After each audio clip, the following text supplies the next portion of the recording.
За сайн бацхан бүгдээрээ өнөөдөр болохоор би та бүхэндээ ингээд Швейцарын боловсролын системийн талаар та бүхэндээ тайлбарлах гэсэн.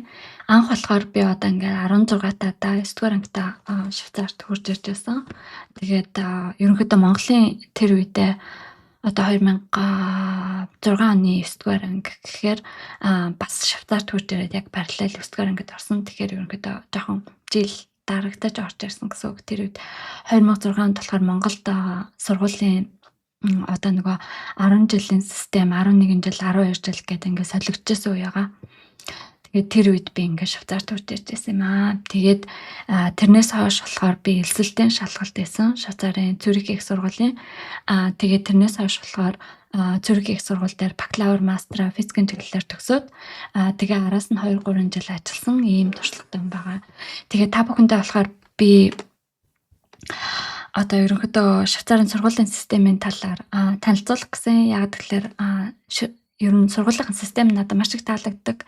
Тэгээд ер нь маш их чанартай team системтэй учраас ер нь яаж явдаг одоо иймэрхүү ийм өндөр хөгжилтэй тэгээд ийм чанартай сургалттай газар сургуулийн систем нь ямар байдалтайгаар явдаг талаар сонирхуулах гэсэн юм аа. За тэгээ би одоо ингэсэн байгаа. Эхлээд одоо Швейцар Bildungssystem гэдэг нь болохоор Швейцарын боловсролын систем гэсэн үг. Тэгэж одоо Google-ээс хайгаад тэгэнгүүт ингээд Швейцар Bildungssystem ингээд гараад ирнэ. Энэ нь болохоор Швейцарын боловсролын систем гэж байгаа. Тэгээ энэ дээр герман хэл дээр гэж байна, англи хэл дээр тавьчаа. Тэгэхээр ингээд Swiss Education System гэдэг энэ хүснэгт нь гараад ирж байна. Ерөнхийдөө ингээд ерөнхий одоо боловсролын системийн замных нь энэ юуг ингээд схемийг нэг гаргаад тавьсан байгаа. Тэгээд би энийг нь болохоор татаад авсан. Тэгтээ одоо герман хэл дээр болохоор татж аваад энэ тал дээр ингээд дэлгэцэн дээр тавьсан байгаа. Яг тэгэхээр би германаар илүү нөгөө нэг яг юу гэдгийг мэддэг болохоор тэгээд та бүхэнд болохоор англи хэл дээр харуулна гэж байгаа. Энэ нь байна уу? Эсвэл энэ нь байна уу? Энэ нь байгаа. За тэгээ энэ копи гэсэн. За одоо ерөнхийдөө бол одоо ингээд энэ схем дээр тийм possible way гэдэг одоо usual pathway гэдэг нь болохоор одоо энэ нэг тод зураасууд байна тийм. Одоо энэ тодоор зурсан энэ зураасууд нь болохоор ерөнхийдөө их хвчлэн хүмүүсийн явдаг зам гэсэн үг. Тэгээ possible way гэдэг энэ бүдэг сумнууд нь болохоор явах боломжтой зам гэсэн үг. Ер нь их хвчлэн энэ тод замаар хүмүүс явдаг. Гэхдээ ингэж бас одоо шилжүүлэх боломжтой гэсэн үг. За тэгэхээр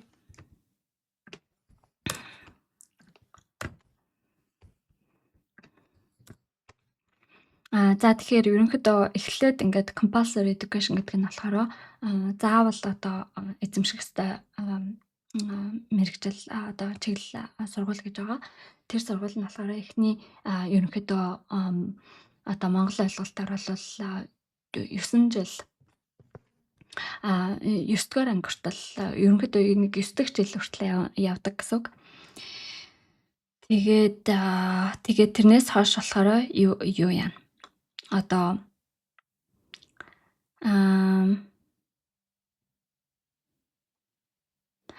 тэгээд явна. Одоо нэг бол мэрэгчлийн чиглэл рүү явна гэсэн үг.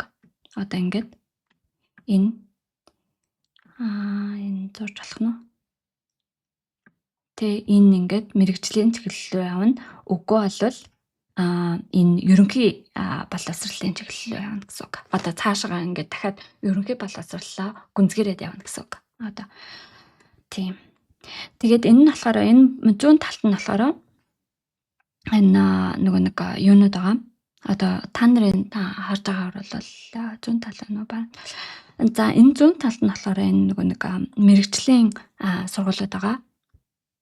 Тэгээ энэ сургуулиуд нь болохоор юугаар явж болдог гэхлээр ямар нэгэн одоо тэр чиглэлийнхаа одоо курсууд байж болно. Тэ тухайн мэрэгжлийнхаа чиглэлийн ямар нэгэн курсууд байж болно. Тэгээд мэрэгжлийн сургуулиуд одоо vocational schools тэгээ эсвэл одоо ямар нэгэн компани тэр чиглэлээр нь ингээд тэр хүүхдэд тренинг хийж авдаг байж болно гэсэн үг. Тэгээд эннийх нь энэ хоёр нь болохоор Federal Certificate of Vocational Education гэдэг нь Berufs Attest Fähigkeitszeugnis. Энэ нэг юм хоёр жоохон ялгаатай байна.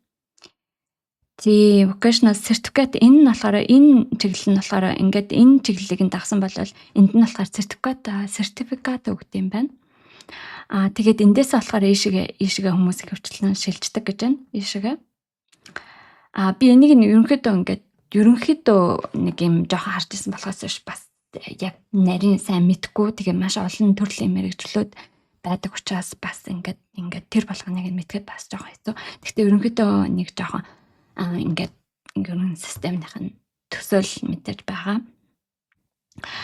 Тэгээд тэндээс болохоор хөвчлэн энэ улсын федерал гэдэг нь улсын мэрэгжлийн боловсролын диплом өгдөг байна. Тийм тэгээд би энийг бас юу яадаг гэж бодож байна. Энэ нь болохоор эсвэл нэг бол ийшээгээ ингэж ордог. Үгүй бол шууд ийшээгээ орчих боломжтой. Гэхдээ ийшээгээ орсон бол ийшээгээ орох боломжтой гэсэн үг. Хэрэг бол за тэгээ одоо устгах.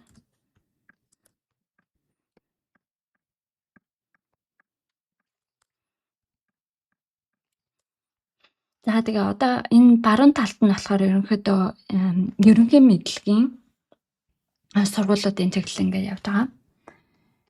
Ерөнхий мэдлэг одоо General Education Schools гэж байна шүү дээ, тийм. Тэгээд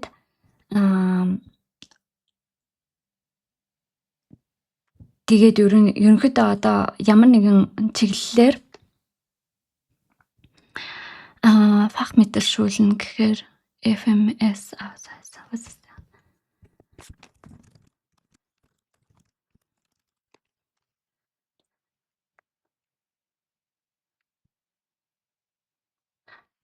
одоо мэрэгжлийн дунд сургууль гинэ. Одоо энэ одоо нэг certificate of specialized school certificates гэж байна шүү дээ. Тэр нь болохоор фах мэдэл FMS гэж байсан. Тийм энэ нь болохоор FMS гэдэг юм байна. Герман найлтар нь болохоор тэр нь болохоор фах мэдээлшүүлээ. Тэгээд ерөнхийдөө бол энэ нь шууд 9 дугаар ангийнхын дараа яваад орчих боломжтой.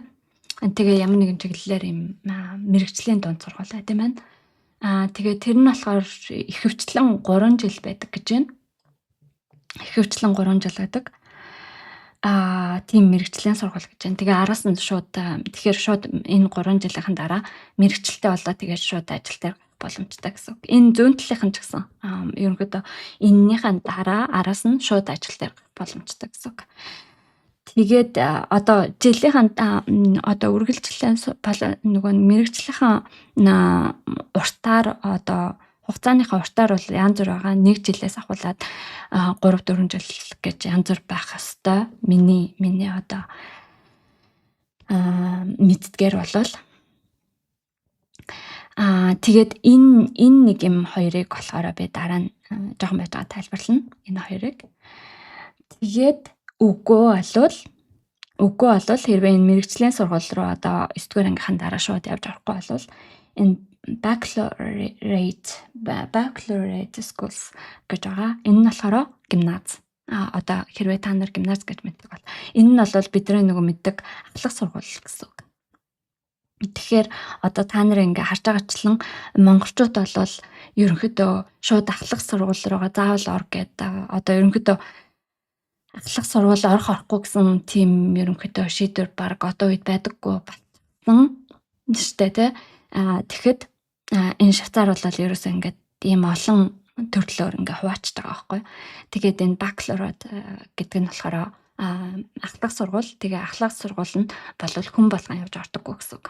Тэгээ миний сонсч байснаас бол 30% нийт хүүхдүүдийн одоо ингээд төгсөж байгаа хүүхдүүдийн 30 орчим хувь нь л энэ ахлах сургууль руу ордог гэсэн үг. Тэгээ энэ ягаад ахлах сургууль гэж байгаа юм гэхэлэр энэ нь бол яг мэрэгчлэр одоо хүүхдийг зөвхөн одоо энд нь болохоор мэрэгчлэр хүүхдийг бэлтгэдэггүй харин дунд сургуулийн одоо бүрэн дунд сургуулийн боловсролыг өгдөг гэсэн үг. Тэгэхээр илүү их одоо нэг одоо шинжилгээ судалгааны одоо цаашдаа явах сонирхолтой, илүү их сурах сонирхолтой, их онлын юм хийх сонирхолтой. Тэгээд тиймэрхүү илүү хүүхдүүд явдаг гэсэн үг ийшээ. Энэ бакалаврт. Энд нь болохоор ер нь бол мэрэгжил эзэмшдэггүй байгаа. Тэгээд юу юм бэ? Одоо би түрүүн 30% гэж хэлсэн шүү дээ, тий. Тэгээд би сая одоо ингээд интернетээс асууж үзлээ. Тэгсэн чинь нийтдээ шууд 9 дугаар ангид төгссөний дараа болохоор нийт хүүхдүүдийн 20-25% нь л Швейцарт ерөөсөө шууд гимназ руу ордог гинэ. За ингээд ерөөсөө ингээд 20 орчим хувь нь л 20-25% нь одоо юу яадаг гэсэн үг юм байна. Одоо бидний мэдэх бүрэн дүүрэн сургуулийн одоо ахлах анги руу ордог гэсэн үг. Тэгээд одоо би энийг нь одоо дараа нь тайлбарлана гэж хэлсэн шүү дээ, тийм. Тэгээд энэ нэг хоёр нь болохоор Federal Vocational Baccalaureate гэдэг нь болохоор одоо ингэдэг.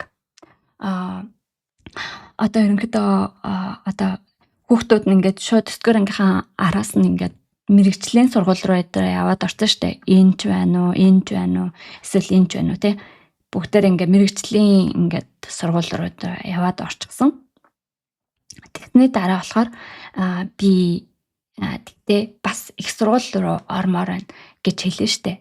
Тэгэнгүүт одоо 1 жилийн мэрэгжлийн матура гэж байдаг. Матура гэд яриад явчээ. Тийм одоо сургууль дуусгадаг. Одоо ерөнхий мэдлэгээ дуусгах. Тэгээ би дараа нь их сургуульд ормоор байна гэх юм бол заавал энэ ихэвчлэн миний сонсчсанаас дандаа 1 жил байдаг. Ийм шалгалт байдаг. Тэгээд энэ сургуулиудын одоо диплом бүхэн авсныхан дараа араас нь энэ дээр ч гэсэн энэ матура гэсэн шалгалтыг одоо 1 жил сургуульд нь яваад тэгээ шалгалтаа өгөх хэрэгтэй байдаг. Тэр нь болохоор specialized baccalaureate гэдэг. Одоо энэ хоёрыг нь ялгадаг юм байна л да. Одоо энэ specialized school гэдгсэн чинь энэ нь болохоор ерөнхий бас их мэдлэг бодол өгдөм байлгүй. Тэгээд тэрнийхэн дараа болохоор энэ specialized baccalaureate гэж байна. Одоо тий ерөнхий бүрэн дунд сургуулийн боловсролын одоо ерөнхий мэдлэг өгдөг гэсэн үг. Энэ дээр нь бас Federal Vocational Berufs одоо мэрэгжлийн сургуулийн baccalaureate гэж байна. Тэгтээ энэ хоёрын зарлага нь бол ерөнхийдөө одоо цаашдаа их сургуульд орох сонирхолтой хүмүүсийг бүрэн дунд боловсролыг одоо ерөнхий боловсролыг өгч байна гэсэн үг. Тэгээд тэгэнгүүт одоо ягаад эдгээр одоо ингээ бүгдээрээ нэг төвшөнд байж байгаа гэхэлэр энэний дараа их сургуульд орох боломжтой гэсэн үг байхгүй. За тэгээ ихэвчлэн хүмүүс ингэдэг гэж байна. Тэгээд одоо энэ Federal Diploma гэсний дараа энэ хүмүүс хаашаа ордог гэж байна. Federal Examination гэж байна. Энэ нь болохоор одоо өөр нэг юм улсын шалгалтууд байдаг юм шиг байна л да. Advanced гэхээр чинь илүү агсан түвшнээ те улсын одоо арай дээшлүүлсэн хэлбэрийн дипломод байдаг бахан. Тэгээ higher education гэж байна те. Advanced Federal Diploma of Higher Education гэдэг эхлээд тэгээд Advanced гэдэг нь болохоор дахиад цаашаа явсан. Эхлээд улсын нэг юм мэрэгжил дээшлүүлсэний диплом өгдөм байна. Тэрнийхэн дараагаар нь болохоор дахиад цааш нь явах тийм дипломны бас боломж байдаг юм байна. Одоо дахиад мэрэгчлээ дээшлүүлэх гэж ойлгож байна. Тэгээд нөгөө нэг явах зам нь болохоор Colleges of Higher Education гэдэг нь болохоор энэ юу гэж хагар префунг тэгээд дахиад нөгөө нэг ингээд ямар нэг одоо ямар бодвол анги одоо сургууль ямар мэрэгжил төгснөөсөө ботвол энэ хамаардаг байх. Энэ одоо College Federal Examinations юм уу эсвэл Colleges of Higher Education юм уу ийм энэ хоёрын хооронд нь ялгаа байт юм байна л да. Тэгээд энэ нь болохоор Advanced Federal Diploma гэж байна. Тэгээ энэ хоёр нь эндээс нь энийг нь өгч болно, эндээс нь энийг нь өгч болно. Бодвол мэрэгчлээс хамаараа жоохон өөр байдаг байх. Энэ дээр нь ингээ ерөнхий схемийг нь гаргачихсан. Тэгээд за одоо энэ нөгөө мэрэгжлийн сургуулийн бүрэн донд боловсрол гэж хэлсэн шүү дээ, тийм. Тэрэн дээр нэг юм хэлээг байна. Тэр нь болохоор одоо би түрүү энэ дээр одоо шууд 9-р ангийнхаа дараа хүүхдүүд энэ ахлах сургуульд 20-оос 25 орчим нь ордог гэсэн. Тэгээд нийтдээ мэрэгжлийн дараа одоо энэ бүрэн доод сургуулийн шалгалтыг өгдөг нийт ингээ хүүхдүүдийнх нь тоо нь болохоор 30-аас 35% байт юм байна. Одоо энийг нийлээд ингээд бакалаврууд ахлах сургууль тэгээ мэрэгжлийн одоо бүрэн доод боловсрол гэсэн энэ юмнууд нь болохоор нийтдээ хүмүүсийнхаа 30-аас 35%-ийг нь хамардаг юм байна. Араас нь хийдэг гэсэн үг. За тэгээд байж таа. Тэгээд энээсээ одоо энэ specialized school certificate гэсэн шүү дээ. Эндээсээ болохоор бас дээр нь юу л орох боломжтой байна. Одоо энэ colleges of янз бүрийн мэрэгжлийн дээд сургуулиуд гэдэг байхгүй юу? Одоо хойхороо фахшуулна гэдэг тийм. Мэрэгжлийн одоо дээд сургууль гэж ингээд амар олон ялгадаг байхгүй юу? Тэрэнд ингээд орж болох юм байна. Одоо энэ specialized school-ээс ингээд цаашгаа. Тэгээ нөгөөх нь болохоор энэ бакалаврууд одоо бүрэн доод сургуулийн боловсролыг хийсэн байгаа шүү дээ. Тэрнийхэн дараа одоо энэ их сургуулиудыг бүгдээ ингэж ялгадаг байгаа. Энэ дээр болохоор хэрэглээний ухааны дээд сургуулиуд гэж байгаа. Одоо universities гэхээр их сургууль юм уу дээд сургууль гэж нэрлэж болно. Ер нь дээд сургууль гэж энэ дээр явбал зохих байх. Тэгээд одоо энэ дээр applied science гэж байна шүү дээ тийм. Тэр нь болохоор яг ийм одоо хэрэглээний дээр тулгуурласан шинжилгээний дээд сургуулиуд гэж тусдаадаг. Тэгээд тийшээгээ болвол зөвхөн хэрвээ бакалаврууд төгссөн бодвол одоо энэ бүрэн доод сургуулийн боловсролыг эзэмсэн болвол зөвхөн одоо энэ нэг юуг нь хийж болдог. Дээд сургуулиуд сурч болдог.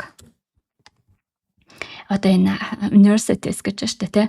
Тийшээгээ бол одоо та нарын замыг нь харах юм бол шууд мэрэгжлийн чиглэлээс одоо мэрэгжлийн сургууль төгсчөөд энэ дээд сургууль руу ерөөсөө орохгүй байгаа. Ийшээгээ бол заавал одоо бүрэн доод сургуулийн боловсролыг заавал эзэмшиж энэ university гэдэг нэртэй одоо дээд сургууль руу ордог.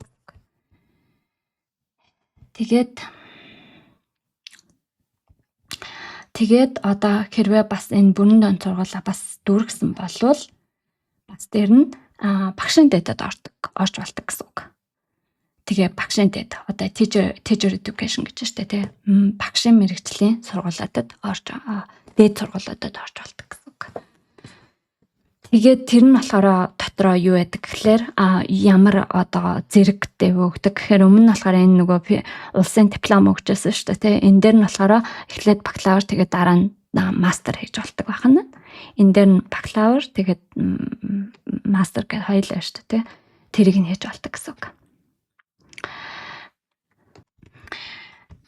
Тэгээд одоо өөр яаж ийн одоо эндээс болвол одоо энэ мэрэгжлийн дээд сургуулиудыг нь төгсөж штэ. Тэгхийн бол ихэвчлэн энэ хүмүүс одоо юу яаж болдог байна. Одоо энэ нөгөө хэрэглээний дээд сургууль юм уу эсвэл багшийн дээд сургуулиудад ордог байна. Тэгтээ зарим нь болохоор бас их сургуульд орох боломж өгдөг байхгүй юу? Одоо энэ мэрэгжлийн юуг нь төгсөх юм бол энэ яг их сургууль тэгээд одоо юу политехник, техник орох боломжтой болдог ахны. Одоо зөвхөн энэ одоо бүрэн доод боловсролоо дуусгасан нь бол мэрэгжил эзэмсэн байсан ч хамаагүй. Тэгээд ингээд их сургууль руу орох боломжтой байдаг. Тэгээд энэ нь болохоор хацсангуй цөөхөн гэж байна шүү дээ тий. Одоо шууд ихтэй сургууль руу орох нь бол хацсангуй цөөхөн гэж байна. Тэгээд одоо хэрвээ бүрэн дунд яг ахлах сургуулийг төгссөн бол ахлах сургуулийг төгссөн бол айгүйх одоо шууд их сургууль руу орох боломжтой байдаг маань. Эсвэл политехник руу одоо политехник руу орж болно. Эсвэл энэ багшийн education руу бас хүмүүс их явж ордог гэж байна. Үгүй бол applied science руу бас ордог гэж байна. Гэхдээ тэр нь арай цөөхөн юм шиг байна тий. Энэ сум нь одоо нэг байхгүй байхаа гэдэг л. Тийм. Applied Science руу бол хасангуй цөөхөн дүү орд юм шиг байна. Тэгээ ихэвчлэн энэ одоо их сургуулиуд тэгээд техник политехник руу явж орд юм байна.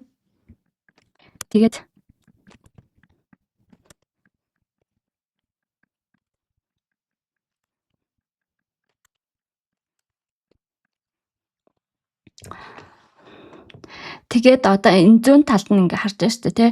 Энэ нь болохоор ингээд мэрэгжлийн боловсролууд гэж байна. Одоо ер нь мэрэгжлийн сургуулиуд гэсэн үг. Тэгээд тэндээс болохоор их сургуулиуд руу явж ордог гэж байна. Энэ талд нь болохоор ингээ их сургуулиуд байна. Энэ нь болохоор нөгөө мэрэгжил дэвшлүүлэх мэрэгжлийн сургуулиуд байгаа. Янз бүрийн.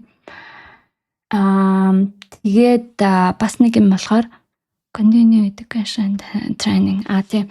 Ерөнхийдөө одоо ингээд ерөнхийдөө ингээд мэрэгжлийн сургууль юм уу эсвэл ахлах сургуулийг ингээд төгсөж байгаа юм шүү дээ, тийм. Тэгчээд одоо ингээд дараагийн халахмал гэж байна. За энэ бол сайн юм биш. Continue education training. Тэгчээд одоо тэгээд энэ одоо заавал үзэх ёстой програм нь одоо 9 дугаар анги хүртэл болохоор сургууль нь болохоор дотроо бас жоохон англиад байдаг. Одоо цаашдаа ер нь гимназ эсвэл энэ specialized одоо энэ сургууль өнтрлөө явах хүүхдүүд үгүй юу гэд жоохон хичээл хийдэггүйгээр нь аль хэдийн 6 дугаар анги төгсгөөр нь дараа нь ингээ шийддэг. Гэхдээ тэр нь болохоор жоохон гимназаас одоо нөгөө юунаас одоо монголоор аймагаас хамаардаг. Аймаг гэлээ штэ. Тэгээд ерөнхийдөө ингээд одоо байгаа газраас хамаардаг. Тэгээд өөрөөсөө гэсэн бас юм жижиг сажиг жоохон BBS ялгарсан жоохон системтэй байдаг. Тэгтээ ерөнхийдөө бол нэг иймэрхүү явдаг гэсэн үг. Тэгтээ одоо тэр 9 дугаар анги нь одоо эхнийх нь бас 9 жил нь болохоор ихэвчлэн одоо 6 дугаар анги төгсөөд тэгээд дараагийнх нь одоо илүү их арай бага хичээлтэй сургуулийн чиглэл рүү нь явах уу, илүү их хичээл хийдэг сургуулийн чиглэл рүү нь явах уу гэд ингээд бас сонгох, тэр үед нь бас сонгох юм нэг юм тийм байдаг.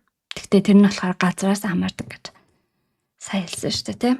Тэгээд тэрнээс хамаарат одоо илүү их одоо жоохон хичээл хийх сонирхолтой хүмүүс нь болохоор тэр сургууль руу ороод тэгээд тэнд нь болохоор одоо энэ гимназад жишээлбэл орохыг ингээ бэлддэг. Эсвэл энэ specialized ингээд school гэсэн бас жоохон юм одоо мэрэгжлийн одоо ерөнхийдөө бас жоохон юм онол талтай арай жоохон илүү байдаг л гэж бодож байна л да. Тийм болоод энэ баруун талд нь байгаа general education ерөнхий боловсролын сургуулиуд гэд биччихсэн. Тийм байгаа. Тэгээд тэрний одоо бага ангийн 6 дугаар анги хүртэлхийг нь болохоор ихэвчлэн 1-р одоо төвшинг тэгдэг. Тэгээд энэ одоо гимназ тэгээд мэрэгжлийн сургуулиудыг нь болохоор secondary 2 дахь төвшин гэдэг ингэж хэлж байгаа. Secondary stufe. Тэгээд яг тэгэхээр энэ secondary stufe upper secondary level гэдэг нь болохоор тэр одоо 6 дугаар анги төгсчөөд 7-оос 9 дугаар анги нь болохоор ихэвчлэн одоо secondary level гэдэг байж магадгүй. Тийм. Тэгээд энэ дээр одоо ингэж байна штэ. Би энийг ялсан байна. Энэ нь бодвол нөгөө нэг юу ах. Заримдаа 9 дугаар анги төгсөхдөө зарим хүмүүс нь болохоор мэрэгжил эзэмшчихэд бас ингээд аль хэдийн мэрэгжлийн сургуульд сурчаад төгсдөг байхгүй 15 6 настай тэгж төгсдөг. Тэгээд энэ бодвол тийм бах. Одоо эхлээд compulsory education гэдэг нь одоо нэг 6 дугаар анги төгсдөг ч юм уу те. Тэгээд араас нь энэ transitional option гэдэг нь болохоор энэ одоо төвшнүүдийн хоорондох одоо 7-оос 9 дугаар анги ч юм уу тэнд нь одоо мэрэгжлийн сургууль байх бас боломжтой. Хэвээ төрлөөрийн ийм боломжууд байдаг. Тэгээд заримдаа болохоор ингээд Швейцарт ингээд 15 6 настай аль хэдийн эхнийхээ мэрэгжлийг ингээд эзэмшчихсэн төгсдөг. Тэгээд тим гэдэг чинь одоо эхнийхээ ингээд цалин авах боломжтой ингээд төгсчдөг. Тэнгүүт ингээд харьцангуй юм жижиг мэрэгжил ч гэсэн одоо харьцангуй нэг юм хялбар мэрэгжил ч гэсэн одоо мэрэгжилтэн ерөнхийдөө мэрэгжилтнээ ер нь ямар ч мэрэгжил байсан гэсэн улсад ч одоо бүхэл мэрэгжилтэй хүмүүс хэрэгтэй байдаг. Тэгээд тэр хүмүүсээ ингээд маш сайн бэлдэх одоо мэрэгчлэр нь бэлдэх боломж олгодог гэсэн үг. Зүгээр ингээ монгол шиг ингээд бүгдийг нь яг адилхан нэг ингээ сургуульд харуулад тэгээ сайн хүүхдүүд гэдэг ингээ ялгачих биш. Сонирхлыг нь дагаад тэр хүмүүсийг нь ингээд сонирхлоор нь ерөнхийдөө бэлтгэдэг. Тэгээ нэг бол сонирхол гэж байгаа. Үгүй болвол нөгөө хэр их хичээл хийдгээр нь анханаас нь ингээ ялгачж байгаа. Дүнгээр нь тэгээд ерөнхийдөө дүн эрс гэдэг ингээд айгүй олон юм хардаг. Тэгээд хэрвээ жоохон хичээл хийх хандлагатай хүүхдийг нээшээгээ явуулчихна. Тэгээд илүү их за одоо чи нэг хичээл хийхгүй хамж одоо мэрэгжлийн сургуулиар явах юм аах энэ гэд. Тэгээд боломжуудаа ингээ хараад ингээ сонгоод тэгээд эрт ингээ мэрэгжилтэй болоод төгсчдөг. Заримдаа тэр нь баг тэглээгээд муу хүүхдүүд заримдаа байдаггүй. Яг тэгэхээр хүүхдүүд заримдаа Монголч гэсэн ер нь хаач гэсэн тэгдэж штэ. Дунд сургуультаа ч юм уу тий эсвэл бага ангитай дунд сургуультаа эсвэл ерөнхийдөө тиймэрхүү үедээ нэг юм хичээл жоохон муудах үе байдаг тий. Эсвэл хичээлдээ нэг сонирхолгүй байх үе байдаг. Тэр үедээ одоо эхлээд мэрэгжил сонгочоод тэгээ мэрэгчлэр ингээ сайн явж байгаа. Тэгэхээр дандаа л чанартай байдаг. Одоо энэ мэрэгжлийн сургуулиуд нь Швейцарт болвол тэгээд энэ мэрэгжлийнх нь энэ шалгалтууд нь бол айгүй дандаа л яг л байх л ёстой шалгалтууд нь байдаг. Тэгээд тэрнийхэн дараа одоо дахиж мэрэгжилд дэвшлүүлээд дахиад нэг 3-4 жил ч юм уу яваад тэгээд араас нь одоо улсын одоо бүрэн донд боловсролын ийм шалгалт өгөх боломжтой. Тэгээд тэр боломж нь болохоор тэгээд дараа нь араас нь хичээл яаж гэнэ гэсэн үг шүү дээ тий. Тэр нь болохоор янз бүрийн настай байж болно. Одоо нэг 20 наснаас ч юм уу 20-с гараад ч юм уу нэг 25 хүртэл ихэнх нь бах. Тэгээд тэрнээс хойш ч гэсэн хийж болно. Энэ одоо насны хувьд юм байдаг. Тэгээд харьцангуй ингээд олон сонголтууд нь байж байгаа учраас энэ нь болохоор хүмүүсийн ингээд миний бодлоор бас дантыг нь айгүй их тэр талаас авч байгаа гэж бодож байгаа. Одоо тэгээ зөвхөн онцордог хүмүүсийг ингээл өөчөө онцордог гэл ингээл ялгаал аваа явчих биш. Онцордог хүмүүсүүд бол хэрэгтэй. Гэхдээ босод хүмүүсүүд нь ч гэсэн одоо өөрийнхөө мэрэгчлийг өөрийнхөө хүссэн юм хийгээд тэгээ мэрэгчлийг эзэмшээд ингээд уул нь бол ингээд тий замаа бодлоод явах хэрэгтэй. Тэгэхээр энэ систем нь болохоор надад маш их таалагдаад байгаа. Тэгээ араас нь хэдий ингээ анханасаа эртнээс мэрэгчлээ ингээд янз бүрийн мэрэгжил ингээ сонгоо явсан ч гэсэн араас нь бүрэн донд боловсролоо эзэмших боломжтой. Тэгтээ одоо энэ Federal Vocational Baccalaureate гэж байгаа шүү дээ. Тэгээ Specialized Baccalaureate гэдэг энэ бүрэн донд боловсролынх нь энэ шалгалтууд нь болохоор энэ гимназийн юунаас жоохон амархан байдаг. Энэ нь бол заалттай. Тэгтээ бас л ийм ерөнхий шалгалт байдаг. Тийм болохоор хүмүүс бас энэ дээр нэлээд анхаарах хэрэгтэй байдаг. Тэгтээ их анханасаа ер нь яг ингээ боловсрол гэдэг ерөнхий мэдлэгээ хагаад айгүй их сурах сонирхолтой бол шууд энэ гимназ руу орох хэрэгтэй. Яг тэгэхээр энд нь болохоор нэлээд хичээлээр нэлээд бомбогддог. Одоо энэ нь ихэвчлэн за урт гимназ гэж байдаг. Тэр нь ихэвчлэн би Цюрих одоо энэ одоо орчин одоо аймагт гэх юм аашаа монголоор аймагт болохоор айгүй их сонсч байсан. Урт гимназ хийж болдог. Тэр нь 6 жил байдаг. Тэгэхээр бодвол нөгөө 6 дугаар ангид төгсөөд орчдөг байх урт гимназт нь. Тэгээд Бернмерэнд бол би сонсож байхад тэдний чиглэл сонсож байхад ихэвчлэн 3 юм уу 4 жил байдаг. Тэгээд өөрийнхөө бас сонгож авсан одоо гүнзгийрсэн чиглэлээс бас хамаард юм шиг байгаа. Тэгээ 3 юм уу 4 жил байх нь. Би энийг болохоор хийгээгүй. Тэгээд яг 9 дугаар ангид байсан.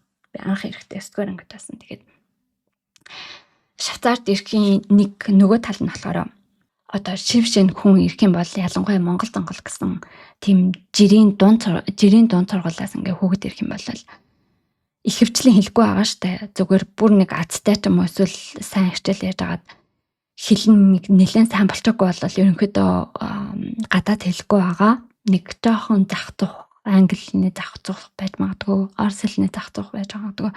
Тэрнээс ихэнх тохиолдол байхгүй.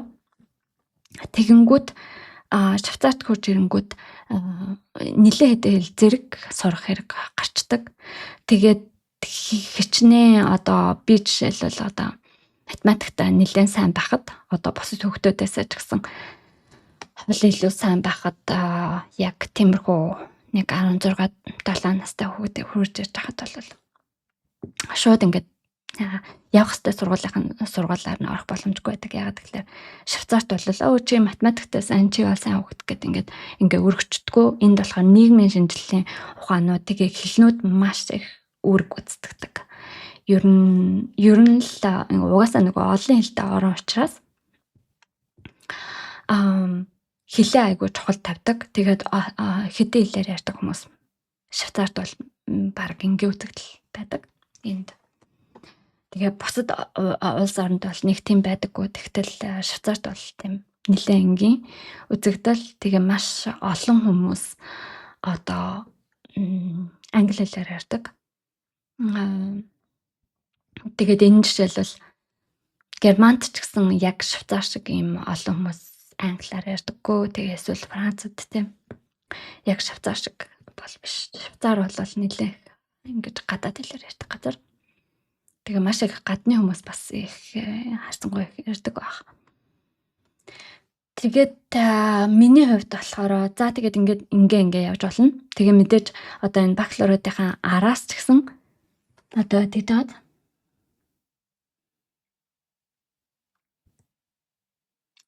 мэрэгжлийн сургуулийн юуг нь хийх шаардлагагүй байна. Гэхдээ ерөнхийдөө бол ерөнхийдөө ингээд одоо бүрэн дунд сургуулийн бол араас ч гэсэн янз бүрийн мэрэгжлийн сургуулиудыг ингээд эзэмших боломжтой шиг байна. Тэгээд миний явсан зам нь болохоор ингээд тэгж явжгаад би дундаар нь бас нэг Монголд богинохон байсан. Тэр үедээ болохоор дунд сургуулийнхаа программыг дуусгаад тэгээд ерөнхий шалгалтыг өгсөн байгаа. Монголын ерөнхий шалгалт, элсэлтийн шалгалт өгсөн байгаа. Тэгээд тэр үедээ болохоор би математик, физик, биологи, хим биологи, хим гэсэн хичээлүүдээр өгчсэн. Тэгэнгүүт чинь ер нь баг бүх техник, тэгээд байгалийн шинжилгээ сургуулиуд ангиуд нь тэнцэж байгаа гэсэн үг. Шүтээс одоо шинжлэх ухаан техник их сургууль одоо тэгж нэртэй байна уу мэдэхгүй байна. Нэр нь хэвээрээ бол Шүтээс, тэгээд Монгол Улсын их сургууль, Монгол Улсын их сургуулийн математик, физик, хим, биологи бүх ангид нь тэнцсэн. Тэгээд ангахад болохоор өгөх шалгалт нь биологи, хим байсан тэр үедээ 2009 онд. Тэгээд тэрнийх нь болохоор биологи, хим дээр бас ингээд тэнцээд ангахын их сургуульд бас тэнцсэн. Тэгээд би ерөнхийдөө анханасаа ангахад орё гэж бодож байсан боловч тэгээ математика хаяна гэхээр хайран санагтаад физик ангид орсон байгаа. Тэгээд би болохоор ерөнхийдөө Монгол Улсын их сургуулийн физик ангид нэг жил байсан. Тэгээ араас нь энэ Швейцар руу буцаж хурж ирээд энд элсэлтийн шалгалт хийгээд энд бас тийм элсэлтийн шалгалт хийх боломж байдаг. Шууд их сургуулийн Цюрих университет Цюрих их сургуулийн элсэлтийн шалгалт гэж байдаг. Тэр нь болохоор би одоо тусдаа нэг дугаар дээр бас ерөнхий шалгалтынхан хүрээ тэгээд дээрэс нь ерөнхий материалууд нь юу байсан, ямар шалгалт байсан гэдгийг тайлбарлах болно. Тэгээд ерөнхийдөө болохоор тэр элсэлтийн шалгалт нь бол аимшигтай шалгалт байсан. 9 хичээл, 3 хэл, тэрэн дотроо 3 хэл. Тэгээд мат, физик, биологи, хим, газар зүй гэхээр 5 болчих жан тэ. Нэмхэн түүх тэгээд 3 хэлээ нэмчихээр ингээ 9 болчих жоо. 9 хичээлээр өгсөн. Тэгээд 3 хэл нь болохоор гуруула бичгээр одоо эссе бичих хэрэгтэй байсан гурван дээр нь. Тэгээд аман шалгалт нь болохоор уран зохиолын номнууд унших хэрэгтэй байсан. Тэгээд ерөнхийдөө нэг тийм амар шалгалт хийгээд хамгийн сүүлд 2014 онд шалгалтандаа таньцаад Цүрх их сургуульд орсон байгаа. Тэгээ физик ангид бас яваад орсон. Би бүр яг заавал физиктэй орно гэж ингэж тэгж явж физикийнхаа ангид орсон байгаа. За ерөнхийдөө ингээд явчлаа. Одоо ингээд юу яадаг? Одоо энэ дээр би ингэжсэн шүү дээ. Их сургууль тэгээд технологийн политехник гэж байгаа. Тэгээд тэрнийх нь араас нь ингээд мэдээж бакалавр, мастер гэжтэй тэгээд доктор хийх боломжтой. Тэгээд бас зарим хүмүүс нь болохоор энэ багшийн дээд сургуульд сурчингуудаа араас нь бас доктор хийх боломж гарч болно. Одоо чиглэлээс амаараа тий. Эсвэл энэ хэрэглээний сургуулиуд дундаа хэрэглээний шинжлэх ухааны сургуулиуд дундаа бас дотроо уул нь бол заавал ийш орох шаардлагагүй. Дотроо одоо тэр сургуулиудаа дотроо бас докторын анги гэж байдаг. Судалгааны ангиуд гэж бас байдаг.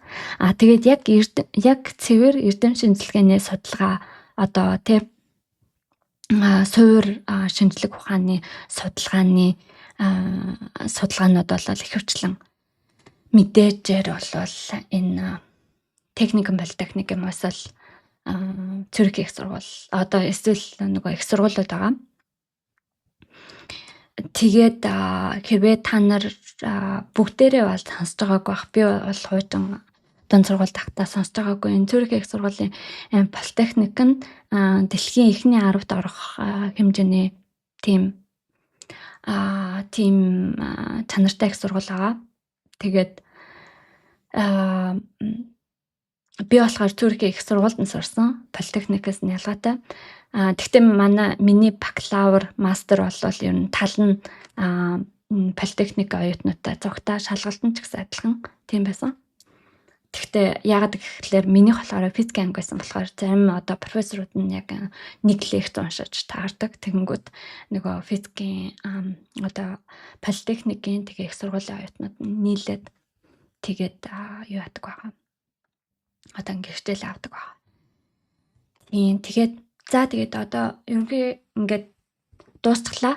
Хэрвээ та нарт ингээд янз бүрийн асуулт байгаа бол би бол энэ мэрэгжлийн талуудыг нь ерөнхий мэднэ гэхээс бол сайн мэдгүй. Харин Цүрх их сургуулийн элсэлтийн шалгалтыг мэднэ. Бас тэр нь политехникийн их сургуулийн одоо техникум политехникийн их сургуулийн бас шалгалтыг нь ерөнхийдөө бас мэднэ. Тэгээд дээрэс нь бакалавр, мастер гэсэн ерөнхий одоо энэ системийг мэднэ. Тийм болохоор тэгээд ер нь ямар ч гэсэн асуулт байх юм бол асуугаарай. Тэгээд би та нарт өөр дугаар дээр тайлбарлаж өгч болно. Тэгээд өөр нэг дугаар дээр би түрүүн элсэлтийн шалгалтын талаар ярина гэж хэлсэн шүү дээ тий. Тэгээд нэг өөр удаад нь болохоор би одоо өөрийнхөө энэ бакалавр, мастерын талаар ярина. Нэг дугаар дээр нь болохоор бакалаврынхаа одоо тухай ярина гэж бодож байгаа. Тэгээ орсон хичээлүүд нь тэгээд миний хувьд бол ингээд ямар нэгэн ингээд доторх програмнуудыг ингээд тайлбарлаж өгсөн бол бас айгүй хэрэг болох байсан. Хэрвээ хуучин хэрвээ ийм подкаст байсан бол тийм учраас ингээд одоо доторх програм руу ороо тий одоо тийм одоо ийм системтэй байдаг. Тэгээд хэрвээ та нар бас адилхан физик ингээд өөр сургууль сурдаг, өөр улсад сургууль сурдаг бол ерөнхий одоо мэдлэг бол ерөнхийдөө төстэй байдаг. Физик болохоор ингээд ерөнхийдөө мэдээд юу сурдаг гэдэг нь бол бүгдээрээ яг физик ангиар бол адилхан. Ерөнхийдөө бол адилхан. Тийм учраас ингээд хэрэг багч гэсэн хэрэг болт магадгүй. Тэгээд дараа нь мастерыг нь болохоор бас нэг өөр дугаар дээр би өөрийнхөө ингээд туршлагыг та бүхэнтэй ярих болно. Тэгээд араас нь одоо мэрэгжлийнхэн талаар одоо би дараа нь санхүү руу явж орсон байгаа. Тэгээд тэрнийхэн талаар бас ярина гэж бодож байгаа. Бас нэг өөр дугаар дээр. За тэгэхээр баярлалаа. Сонсон баярлалаа. Дараагийн удаа хүртэл түр баярлалаа.